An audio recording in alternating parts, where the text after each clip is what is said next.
দেখুন, রাজ্যপাল যে রিপোর্ট দিয়েছেন সেটা সম্পূর্ণভাবে রাজনৈতিক উদ্দেশ্য প্রণোদিত এবং তিনি তার পলিটিক্যাল অ্যাসাইনমেন্ট জনিত কারণে রিপোর্টটা দিয়েছেন।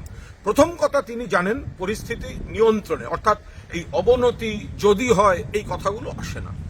দুই, রাজ্যপাল এটাও জানেন যে ওই সীমান্তবর্তী এলাকায় সীমান্ত রাখার দায়িত্ব তাদের স্বরাষ্ট্র মন্ত্রকের, বিএসএফ এর। যদি ওপাশ থেকে এপাশে হামলাকারীরা ঢুকে উস্কানি দেয় বা অনুপ্রবেশকারী ঢোকে, এই দায়িত্ব বিএসএফ এর, যেটা দেখেন অমিত শাহ। ফলে রাজ্যপালের সুপারিশে থাকা উচিত ছিল যে বিএসএফ কে, যারা নিজেদের দায়িত্ব সীমান্ত রেখা থেকে 15 কিলোমিটারের বদলে 50 কিলোমিটার করে নিয়েছে, তাদের সঠিক দায়িত্ব পালন করতে হবে।